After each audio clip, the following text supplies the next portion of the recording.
Welcome back to Storytime with Lynn.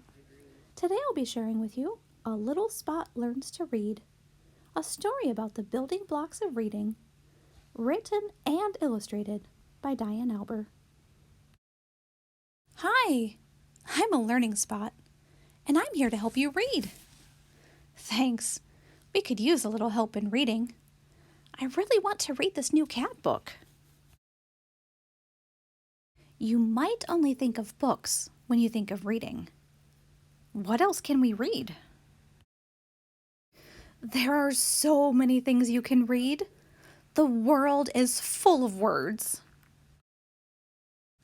Sometimes, reading can make you feel frustrated or cause you to have some anxiety. I don't know this word. Why is this so hard for me? That's why I'm here. I want to help you grow your confidence spot when you read. I can read. This is fun.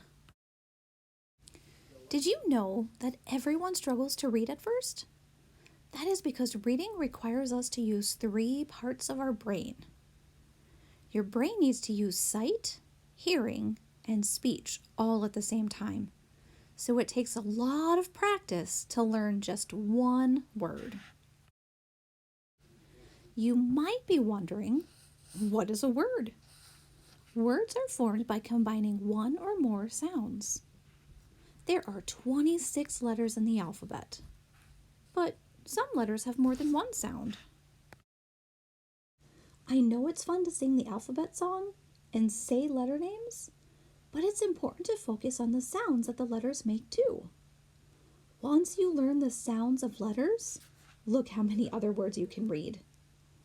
This is how you start decoding words. You can learn so many words this way. Decoding a word is when you can pronounce each letter sound separately. Now you compare 2 letter sounds into word families. This is how you find rhyming words. Rhyming word families. Add. Bad, dad, had, glad, mad, pad. When you find a tricky word, there are a couple of clues that can help you decode that word. Like, did you know that smaller words can hide in bigger words? Look for words you know. That is so cool. You can also try to break the word into smaller parts. These parts are called syllables. A syllable is like a drum beat.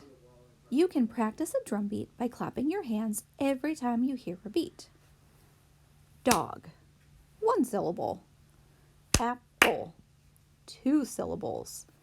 Fantastic, 3 syllables.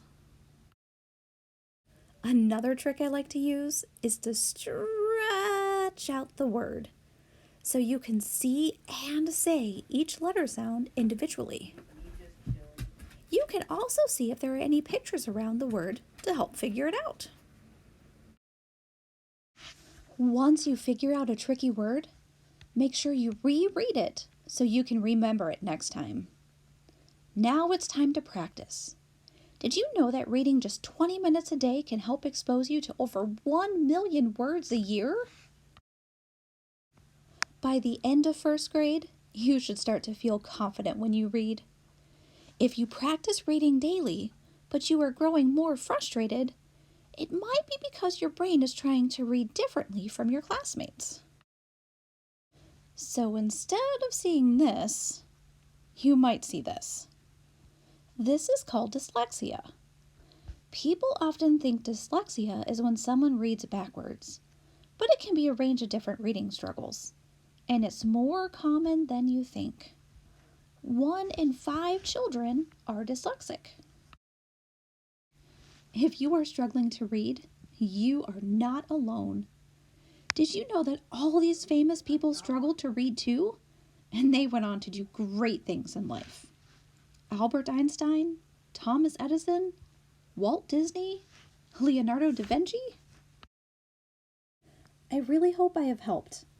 I can't wait to see how big those confidence spots will get when you read. I'll see you soon to learn something new. Thank you so much for joining me today on Storytime with Lynn. A Little Spot Learns to Read, a story about the building blocks of reading, written and illustrated by Diane Alber. Diane also included lots of resources and references about age appropriateness, reading levels, and dyslexia. Take a look.